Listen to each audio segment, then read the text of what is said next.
No Felger, no Mazz, no Murray. It's a re-entry Monday when it comes to plumbing, heating, and air. No one compares to Blue Bear. When you call Blue Bear, you can expect expert service from their friendly staff for all of your heating and plumbing services. For more information or to book your appointment today, visit bluebearplumbing.com. Matt McCarthy, Michael Hurley in for the guys.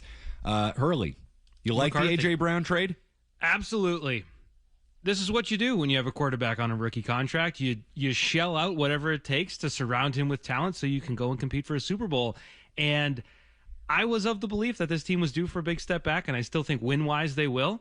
But the more you think about the AFC, the more you can sort of see a deja vu scenario where I'm not saying the Patriots are going to waltz their way to a Super Bowl again, but I think that it's going to be as open this year as it was last year, barring, Mahomes magically being fully healthy and barring the Bengals somehow not being a disastrous franchise. Like, it should be a competitive AFC, and you should be in the mix again. And now that you have this guy, you can kind of believe in it. So wait a minute. You believe that helping the young quarterback is a good thing? I do, yeah. I know that you might be called defensive for saying that helping the young quarterback is good.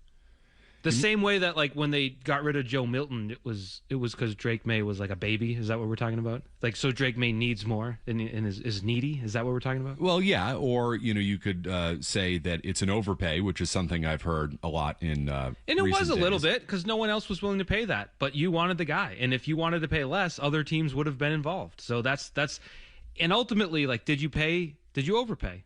Yeah.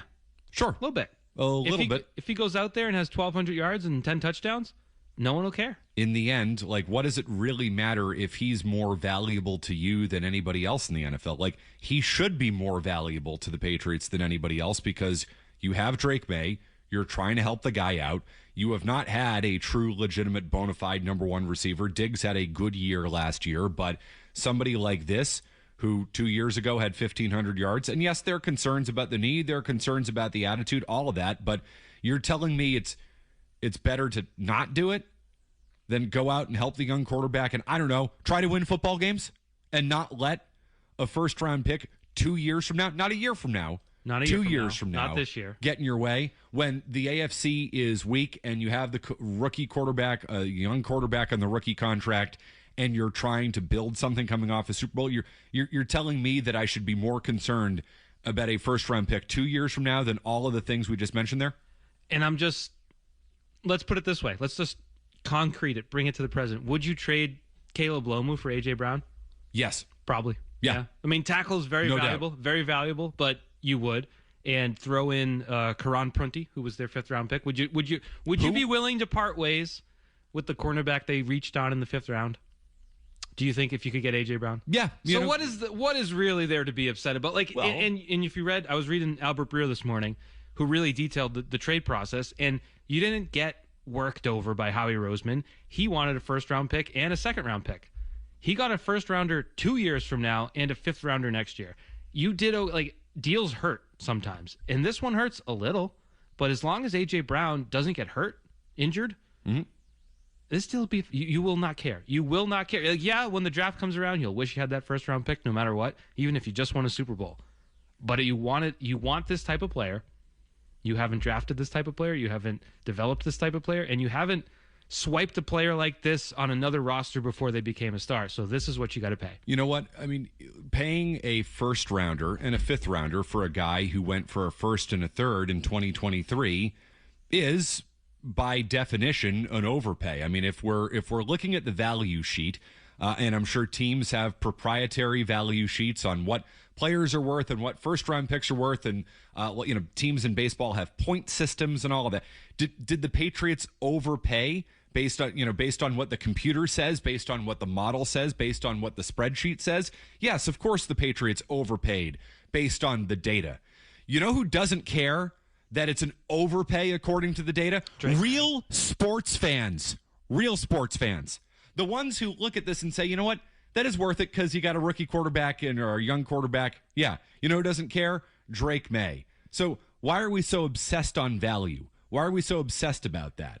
And plus, I mean, there's a reason that future picks are considered much less valuable than current picks. Like, if I wanted to trade you a third-round pick in this year's draft, but I wasn't really feeling it. You would get a second next year's draft because time is a valuable commodity in the NFL. Windows are short. You're going to have to pay Drake May as early as next year. A lot of money. I don't know, $60 million, $70 million. I don't know how much Drake May is going to make. So you want the guy on the roster now rather than a year from now because everything is more valuable in the present for the reasons you just laid out. And 2 years from now, your window I'm not saying this, your window could be closed. These things happen. Look at the Commanders. We thought they were poised for a long run, which was a little off because of how many veterans they had added, but they dropped down to the basement last year, and who knows if they'll be back. The Bengals are the biggest example. Remember when they went to the Super Bowl, almost won? It was a competitive Super Bowl against the Rams, and you figure, like, oh, they'll be back. No problem. Been 4 years. 4 years? 5 years? They haven't sniffed it. They did sniff it the next year, and that's it. So these things, time is fleeting. The time that you have your quarterback playing at an MVP level for peanuts is short. And so, look, is it bad business from a executive paper standpoint to make the deal? Sure. But if you want to compete for Super Bowls this year and next year, you got to pay a price. You know what I realized yesterday? There's only one type of person who is going to focus on the value of this trade. Now, I mean, obviously, that was the discussion. Jimmy, am I correct that the discussion on this show last week focused on the value of A.J. Brown and the overpay of A.J. Brown? I think said talent was just trying to give you something different. I think he was trying to give you the other side. Well, yeah, you would get the other side, but the question is, who is the other side? Who would believe that it's all about value and depreciating value, and it's a first and a fifth now and a first and a third a few years ago? So who would focus so much on that type of data and information? The only answer to me would be the one type of person who hates the A.J. Brown trade is a nerd. The worst of the worst, scum of the earth, the lowest of the low in the sports world, the nerd. The data sheet says A.J. Brown is an overpay. You crunch the numbers, it's a first and a third compared to a first and a fifth from a few years ago. Like, only the computer does not like paying close to the same price that a player went for in 2023. So what this show did last week was align themselves with the nerds. Mike Felger and this show, by connection, align themselves forever with the nerds. See, you just heard what you want to heard. Like, everybody around the table said they liked the deal. They were just trying to give you the other side of it. Well, sure, right. I mean, but that was the tone of it was, it's about value. It's about so you're overpaying. Angry at the tone, not the content. Well, no, I mean, I think the tone is covering up for, I think, the real intention here, which is it's but they a like nerd. The trade. Well, yeah, we but as a show, we like the trade. But the show you're just really, angry at the tone of the show. The show really couldn't bring itself to say they like the trade all week. They did multiple times. The show had to come back to the value, which again is the nerd approach to it. So I think the show went into nerdland last week. I think the show is now a bit of a nerd show, analytically driven. And I don't want to hear, it would be inconsistent of the show to then turn around and start ripping Craig Breslow and ripping Chaim Bloom and ripping Joe Mazzulla. You're crossing sports, Matt. We don't do that here. I'm here today and I can do the show the way I want to, Jimmy. I will cross sports because the As nerds. As the executive producer of the show, I can shut you right down for that. The nerds. It'll be the Hurley show. Okay, well, go for it. Hurley, you want to have a take here? It's like saying, McCarthy, I like you, and then slapping you in the face, and then being like, I like you. You can say you like something. There's more to it than that. I'm telling you, the tone was disguising the nerd take. It's all about the value. We've aligned ourselves with the analysts. This show last week aligned itself with the analysts. So I don't want to hear any more criticisms of Joe Mazzulla. Mike Felger is one now. He's aligned himself. Might as well just wrap it up then. 617-779-0985. There you go. Show's you're done hearing from me. We'll hear from you. Jimmy, baseball hour coming up next, brother. You got it right. How about Scott in Canton? Hi, Scott. Hi, I got a question. What do you think is going to happen to the Knicks in the NBA Finals tonight? What do you think is going to happen, Mike? I hope they lose. I don't want to see a sweep, and it's going to be mayhem. Like I mentioned, they closed off 6th Avenue to 8th Avenue from 30th to 35th Street. You can't get there. You can't be like this is Armageddon in New York. The way these fans are treating this series, like, I'm worried about the state of New York. The state, the status of New York City. Knicks are going to lose tonight. Spot's too big for them. Spot's way too heavy for favored, them. 2.5 points. Yeah, Spurs are going to win. Wemby's going to figure it out. And this series, we're going to be looking at it in a completely different manner tomorrow. I hope so. That would be my sense. And my rooting interest comes from wanting more sports. How about Scott and Lynn? Hey, Scott. What's going on, guys? Hey. First of all, golfing, doing the headlines from the A chair. Come on, hardest working man in the show business, right? I would tend to agree. And with McCarthy, that. your day ends at 6, right? No, we go till 7 on the baseball. Oh my goodness! Look at that, even better. But back to the playoff discussion or the overtime discussion. So part of the problem with playoff hockey, I think, with the overtime hockey, is that they get tight. So what if we still play 5-on-5, but we don't do sudden death? Now you want the game to go even longer? I think I'm out on that, Scott. I love sudden death. Sudden death is great. It's also the best name for anything in the world. Sudden death. That's really good. Thank you. I was here with Barth when the Champions League final went to PKs. PKs are great. It was amazing. That guy missed the stadium. You want to, and I know some soccer fans hate this kicks. Isn't soccer. Well, soccer kicks are amazing. Yeah, and soccer could literally go on for days. Well, it could, and you reach a point in the soccer match, generally in the second half of the extra time, where it's like these guys are gassed. You're not going to find a winner here. They're resigned to penalties. Yeah. You're resigned to penalties, and then you go to kicks, and somebody either has it or they don't. That guy, did you see that kick? Oh, the one that left the stadium. It left the stadium. You have been kicking this ball the whole life. The best part about penalty kicks in soccer too is, again, kick ball into net. The net is huge. It's not the hockey. It's hard to miss. Impossible to miss. You've been kicking this ball since you were 2 years old. You're literally the best person in the world at kicking this ball.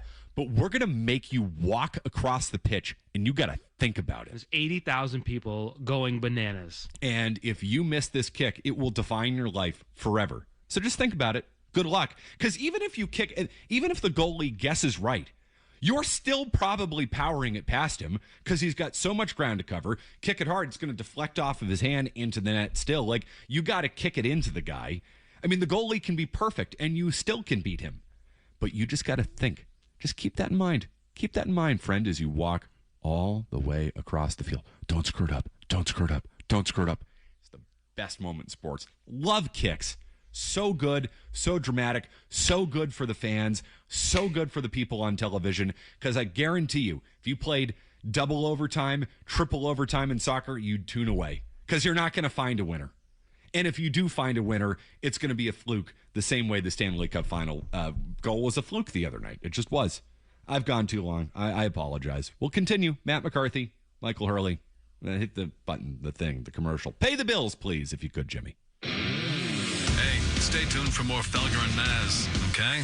Thanks. Plans for the rest of the week? Get ready for OTAs. So that's my main plan. Start on Tuesday, hit the ground running. Was there any question you were not going to be there? I always had my mind set I was going to be there. And I think the logical question would be, this is your fourth year you've been at the volunteer sessions, not this year. Why? Just a lot of speculation going on. Just trying to figure out everything. I try not to buy into whether it's the trade rumors or anything like that. But I'm still working even though I'm away. So that's my focus. And I think the bottom line is, how much do you want to be a New England Patriot? I want to be in New England for the rest of my career, I would say. I enjoyed it out here. Been here 3 years. Every day I'm here. I call this home. This is my new home, Grew up in Louisiana. Stayed there 20 years, but now Boston is my life. So what was your reaction when you guys signed or acquired A.J. Brown? That was a good pickup, man. He a great dude. You watch him play, dominate, great X receiver, dominant. Whether that's deep ball, short route, he can catch a slant, take it to the house. Big body, contested catcher. Who watch those guys? I'm an X receiver too, so I sit there and kind of watch his tape. Just a guy you see that constantly wins one-on-one. So crowded wide receiver room now. How do you look at that, knowing the way you are a competitor? There's always competition. Every year nothing's gonna be given to you. Whether you're on the outside looking in or on the inside looking in. At the end of the day, every day count. You got to make it count. Kayshon Boutte with Dan Roach. Perhaps, I don't want to say ignored or not talked about, because it hasn't been. But I don't know if we've dedicated a lot of time to this with the A.J. Brown trade in the last week. Boutte was not at voluntary practice. I guess he's going to be there for mandatory practice. We'll see how much he's, participating. Mandatory, mini camp, as part of the off-season program. But he's working out, by the way, at just some field in Franklin. Just hanging out? Just running routes. You want him gone? I don't. I don't either. I think a lot of people, once the Brown deal finally happened, felt like he was expendable. You can and listen, if you can trade him and get an edge rusher, yes, that is such a need that you would do it. But Kayshon Boutte made some big plays for you last year. And I keep going back to, we all remember the Texans playoff game, and we kind of think, oh, yeah, you beat the Texans. That touchdown he caught over Derek Stingley. Absurd. The score was 21-16 in the fourth quarter. That was a one-possession game. It was probably the most important play of the Patriots playoff run. If not one of 3 or 4. Like, it was that big. And he's getting open. That or Bo Nix getting hurt in the Buffalo game. That was probably a bigger play for the Patriots. None of us noticed it, but it did happen. But no, he was beating elite. He's beat an elite cornerback in a playoff game to win you the game. Now, think about defending this team. You have A.J. Brown lined up. You have Romeo Doubs, who's going to be probably in the slot, running all sorts of routes over the middle. Who's going to be on Boutte? Matt McCarthy's going to be on Boutte. Not good. How many teams go? You don't want that. How many teams are solid 1 through 3 on the cornerback depth chart? And this guy oftentimes ended up with that number 1 matchup because Diggs moved around. Diggs only played half the snaps. I think if we have to, if there's too many cooks in the kitchen, I'd be way more willing to part with Mac Hollins than I would with Boutte because of that rare downfield skill set and the thing you can't find in the combine or in the weight room. There's a connection with Drake May that just works. And that's not always the case. When a guy's 50 yards downfield, to connect as often as they did, they can't sustain it. But to hit on those is such a rare thing that he's a guy I would want to keep around. No, I'm with you on that. I don't want to get rid of Hollins either because I think May has a really good, connection with him. So maybe you have too many of the same type of receiver in that room, but we're going to now act like the Patriots have too much at wide receiver for an organization that has had not enough at wide receiver for years and years and years. Now we're going to get rid of a guy because there's a contract situation going on. And yes, he wants a new contract and, maybe he walks next year. I would rather keep him around for this year because what if A.J. Brown's knee is a problem? What if A.J. Brown does get hurt? I need another X receiver, and Kayshon Boutte is better than Mac Hollins in that spot. I still think he has not fully reached his potential. I think it's pretty close at this point. He's become a way better player than I ever thought he was going to be. Like, are we really in the business now of getting rid of good football players? I'm out on that. No, and even, every athlete says, I want to play here for the rest of my life. His is particularly hard to believe. Like, what connection really at this point? Like, you were Bill Belichick, and then you were immediately in the doghouse and never played again after your foot was out of bounds in week 1. Then you had the Gerard Mayo year, which he popped off in week 18, had a ton of stats that game. And then you have last year was a good year, but he did talk more with Rochi there.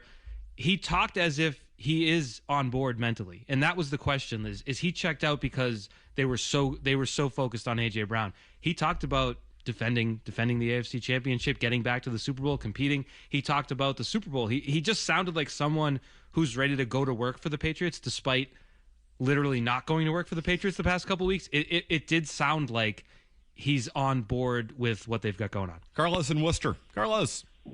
Hey, guys. How you doing? Thanks for taking my call. And I'm not saying this particularly to you guys, but I don't know. Help me make sense of this. So for the last 2-3 years, you guys been complaining, not you guys specifically, like I said, but they've been complaining on this radio station, oh, why didn't they pull a trigger on that receiver? Why didn't they use this? They underpaid him. They tried to give him less money. They didn't give him enough picks, the other team, blah, blah, blah, blah, blah. Now that we got the number 1, oh, we overpaid for him. We did this. We did that. Like, I just don't understand these guys. They're never satisfied. You know what? I'm glad they traded for him. I'm happy with the trade. I'm not going to say that they overpaid. And go San Antonio. Okay. All right. See you, Carlos. They overpaid just a little bit. It's a good point because what would the show have been had all of a sudden some other team got A.J. Brown for a second and a fourth? You're not willing to pay that? You're not willing to help your young quarterback? That's exactly what the show would have been. You know why? Because that's what the show has been, rightfully so, by the way, for a number of years. So, and this is the question I asked last week. We're going to rip them for not making this type of deal for year after year after year. Then they go out and make the deal, and now it's an overpay. Oh, well, the attitude. Oh, well, he's only here because Mike Vrabel likes him. He's here to help Drake May. I didn't like the tone. Had a problem with the tone. And you know what? I'm going to apologize on behalf of the show for the tone. Do I have the authority to do so? No. But I will apologize. Jimmy, I'm apologizing on behalf of the show for last week's tone. You need to apologize on behalf of the show for maybe tossing a 9-iron today. No, somebody else can apologize for that. Okay, fair enough. No, I'm only going to speak on behalf of the show in this particular instance. Sorry about last week. Sorry about that, everybody. We did what we could. And it is what it is. And you're Mike Felger. Today I am. Again, as Jim Murray says, you want to do the show a certain way, you show up. I was golfing this morning. I'm here, so I'm going to do the show a certain way. Where's the camera? I need to find this. Boston, I apologize to you on behalf of everybody here at 98.5 The Sports Hub for the tone and the negativity and really the insinuation and the innuendo surrounding the A.J. Brown discussion last week. I had an issue with it, and I'm here to say sorry. Please accept our apology. We'll try to be better. We'll try to do better. Will we do better? No, we won't. But for today, damn it, we will. How about Mark in the car? Hi, Mark. Hey, how's it going, fellas? What's up? Hurley. Yeah. Great job filling in as usual, brother. Nice Thank work. You. Appreciate it. Matt McCarthy. Yeah. Love listening to you. I wish you had your own show, kid. I'd listen to you every day. Fantastic as usual. For the knucklehead behind the glass, Mr. Big Tough Guy, executive producer who's giving you guys static about shutting the show down. I don't like that. I'm going to put you on hold, Mark. No, Mark, have your say. I'm going to punch Mark back up. Mark, go ahead. You know what? But wear a shirt with a collar on it, Mr. Executive Producer, more than once a month, and maybe people will take you more seriously. I called up. I wanted to back. Hang on, Mark. I wear a polo shirt just about every day, Mark. Just about every day. I have the Mr. Rogers closet of polo shirts, so that's how I do. Mark, go ahead. Continue. I haven't been watching you on the simulcast. Are you wearing one today? I am. I have my purple polo. Oh, no, I have a dark blue polo shirt on today. All right. Shame on me. But anyway, I wanted to bash the Red Sox. But hello? Hi. You're still there. You have plenty of time. Yeah. All right, I wanted to bash the Red Sox, but in general, I want to bash baseball because when I tune in, and I usually don't, and I see the Red Sox, they're down by 7 runs in the 8th inning, and, a player will double, and he gets on second, and now comes the histrionics in the dugout with the helmet and the hands on the head and the cheering for himself, and it's the same guy who's wearing the 2 oven mitts on his hand. And it's the meeting at the mound with the entire infield and the covering of the mouths, and it's just not the game I remember, and it's not the game that I used to watch. I think Mark has very set opinions on how the world should be and how we all should show up in the world. That was my takeaway from that call. But he likes me, so Mark, have at it. Same. Yeah. And he doesn't like me because I don't wear collared shirts, which I do just about every day. Single day. Jimmy, I don't know if I've ever seen you in like a non-collared shirt. I did wear a Kowloon hoodie the other day. Okay, and maybe, or I'll wear a Red Sox hoodie, something like that. Yeah, occasional. I feel like wrestling something, maybe like T-shirt. Maybe. Yeah, I would agree with that. But I can't imagine wearing a T-shirt. And trust me, there are enough issues with my wardrobe in the world, but the collared shirt thing, not one of them. No, strong. Actually, I'd argue Jimmy has the strongest collection of polos here. I was told the other day by my lovely girlfriend that polos are nerdy, apparently. So now I gotta order up some whole button downs. And we know you're anti-nerd. Very then anti. Why are you wearing a polo shirt? I'm off the golf course today because unlike other people on this show, I decided to come in and do a show after golfing in the morning. This is a future this or that. Not to tell the midday show how to produce their show or do content on their show. Polo shirts or something. Polo shirts or button down? Would it be button downs in this scenario? We can workshop this. I mean, Jimmy, we can do that today on the show if we want. Summertime. But is that gimmick infringement? No, I think I want more gimmicks. I'm arguing for more gimmicks in sports. I would argue for more gimmicks, especially this time of year in sports talk radio. I mean, if I want to go to 3-on-3 in double overtime in the Stanley Cup Finals, you're telling me I don't want to do a this or that on the Felger and Mazz show? Gimmick it up, baby. Sometimes you need the gimmick. You think Hurley and I want to come in here and do 4 straight hours of sports and then I stick around and do a straight hour on the crap-ass Boston Red Sox tonight? You think I want to do that? Grind it out? Yes. Bust out the slide whistle. At least the baseball hour. Well, yeah, that'll be fun. That's always enjoyable. By the way, Mazz owes me $1,000 for doing the baseball hour on Friday. That's my price, too. Yeah. No wonder why the Red Sox couldn't afford you. 617-779-0985. It remains one of my favorite Jimmy Stewart's line, and it's a thing between him and me. Nobody has any idea what we're talking about except for Jay Stu, because he knows all. We'll continue, and he looks very sharp in his collared shirt. Quick update. Oh, I guess from me. How about that? I guess I'd better be ready to go. Okay, we'll find out. All right, Matt McCarthy, Michael Hurley in for Felger and Mazz. Re-entry Monday.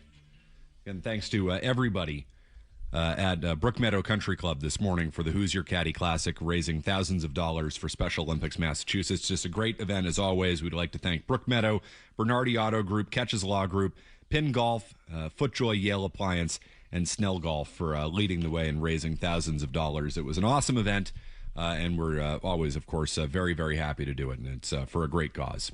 To you, John in the car. Hey, John. You know, I think soccer and hockey have it right, Matt. The overtime in soccer is great because those penalty kicks, as you mount and the score remains tied, the higher they go in the order, the more their nerves must be at their wits' end. I remember when the World Cup was here in '94 and Baggio hit the crossbar. He was the best player in the world, and they lost because he missed the net. But hockey don't change a thing. I am sorry. I don't care if they go all night. These teams are not like they were 30 years ago. Every guy on the roster is talented. Every player can score. And finally, put this on a T-shirt, Matt. I think you nailed it. Yep. Hello, I'm Mike Felger today. McCarthy 316. All right. Thank you, John. I appreciate it. I'm not Mike Felger any day. Despite the claims of some, I'm not him any day. And nobody is, by the way. We're all our own individual person. I appreciate that, John. It's beautiful. Thank you. Print that out. We'll get our a crack marketing team on that here. And we'll. I just disagree, though. I think eventually you got to find a winner. And actually, I think Felger and I are aligned on this take. You do have to find a winner. And hockey, I think in some ways, doesn't do a good enough job in doing that just because eventually the quality of the game decreases. It did not happen the other night, but it was on the verge of it happening. Like, thank God that puck bounced in, but it's always some stupid bounce of the puck off the end boards leading to a freaky goal. It's not, tic-tac-toe, which you would more likely get in a 4-on-4 or 3-on-3 situation. Like, people would say that the drama of a long playoff game exists, and of course it exists, but is the game going to be any less dramatic by going to 4-on-4? I don't know. It's just, it's not a gimmick to me to go to 4-on-4. It's no more gimmicky than ending the game in triple overtime with a whole bunch of guys exhausted and the puck bouncing off somebody's ass into the net, which is the way it always goes. Like, how much more gimmicky is that? It's all going to be a gimmick, Hurley. I'm trying to get a number. I like to have numbers, okay? The NHL. Like stats and factual information and all that. The National Hockey League has been around for quite some time. Sure. Long time. Do you know how many triple overtime games there have been in history? Of the Stanley Cup final? Playoffs.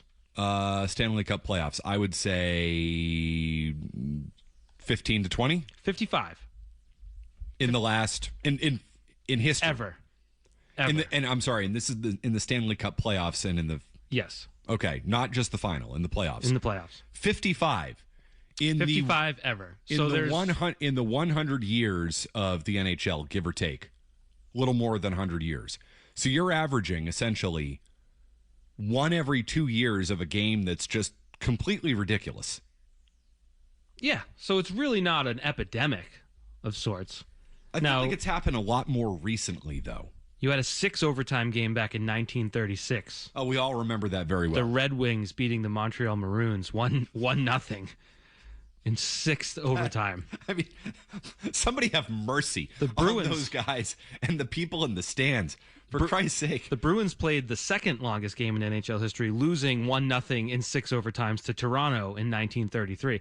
I don't even know how they made ice back then. So I don't know how you sustain it for 6 periods, but it was in the dead of winter and they were out on Horn Pond and the pond had just frozen over and it's like, well, we can play. That's fine. It actually turned into springtime sometime between the 5th and the 6th overtime. But I don't think it happens often enough to change too much about it. You could throw in, after 30 minutes of overtime, change it, but I don't know. At that point, I like the struggle, Matt. I like the close-up shots of guys that are physically spent because they have they. Are you familiar with the concept of finish lines and how they can affect your mentality playing sports? Like when you turn from Hereford onto Boylston and boom, there you go. And so I remember reading about a study where they had Marines, super healthy, fit Marines, say you're going to run 10 miles. And then at mile 9.8, they say, actually, it's 12. And those last 2 miles, they were dead.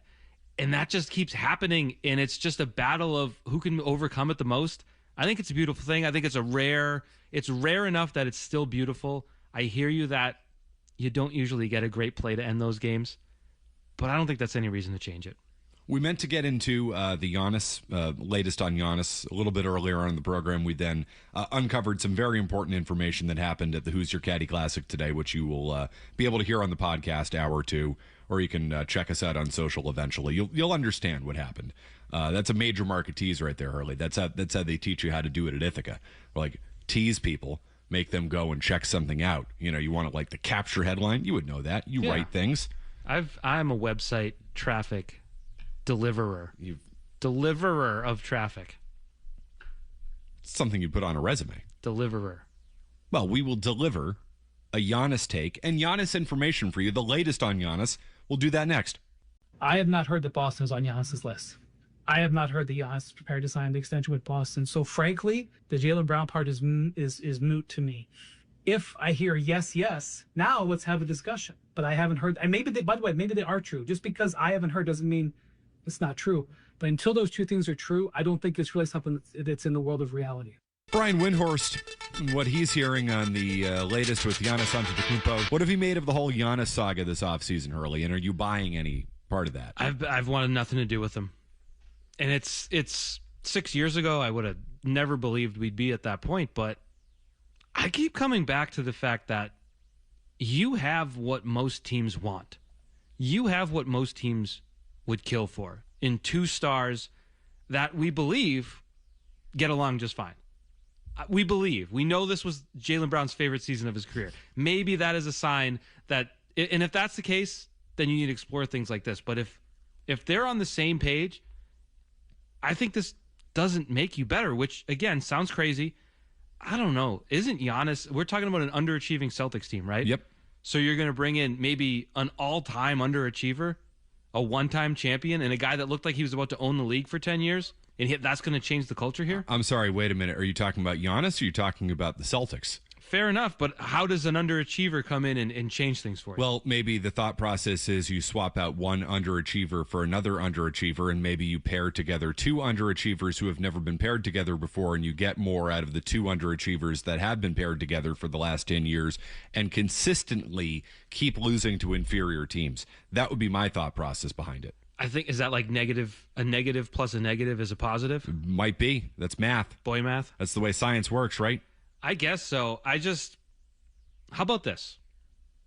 The Knicks might win the championship, right? And this is something none of us considered until maybe game 2. This is something I'm still not considering. Fair enough. And maybe they don't win the championship, but let's say they do. Let's say they don't lose 4 of the next 5 games and they're your NBA champions.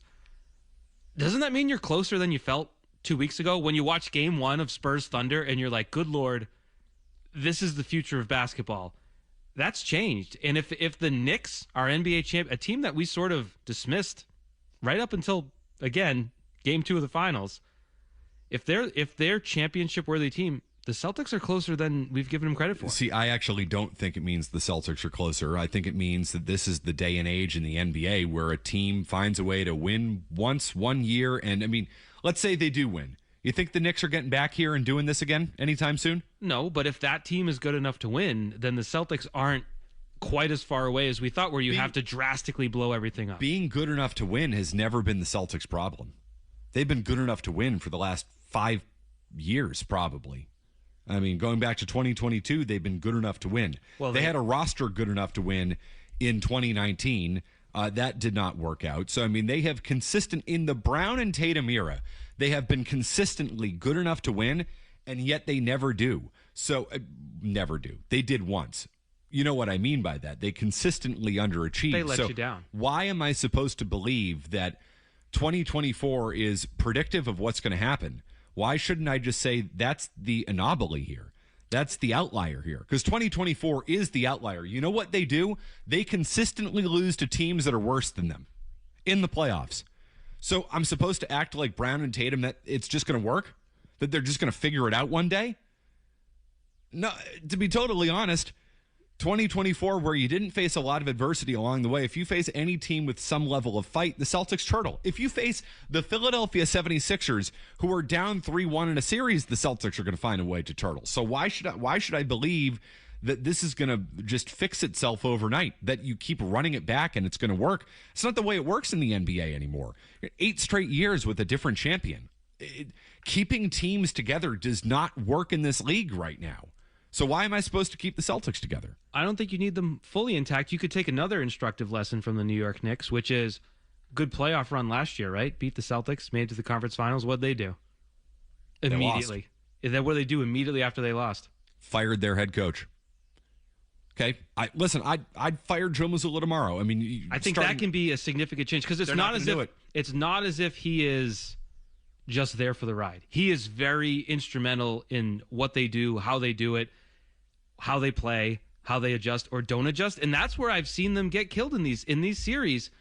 The Celtics can be better, but the guy on the other sideline knows how to adjust in a series so that by the end of the series, they're out scheming you, they're out coaching you, they're out strategizing you. I don't know how many times you can see that. Like, I don't look at Jason Tatum and Jaylen Brown as the problem in that. I don't see them as starting Ron Harper Jr. in Game 7 and Baylor Shireman. There are some concrete examples of this coach getting out coached in the playoffs. Oh, no doubt. I'd look there before I go, well, you have an all-NBA guy in Jaylen Brown. You have Jason Tatum coming back playing, I think, some of the most well-rounded basketball of his career. I don't look at those two guys as the ones you got to get out of here. I agree on Mazzulla. Everything you just said. But they don't. They'll be the first to tell you it's the roster. You sure? Brad was pretty strong in his end-of-season press conference. Okay, well, he was strong in his end-of-season press conference last year. Mazzulla came back, and they let him do the same damn thing over again. So eventually, I say that's all just tough talk, and it's not worth a damn thing. I mean, because Mazzulla's still here. They're not firing him. They're not getting rid of him.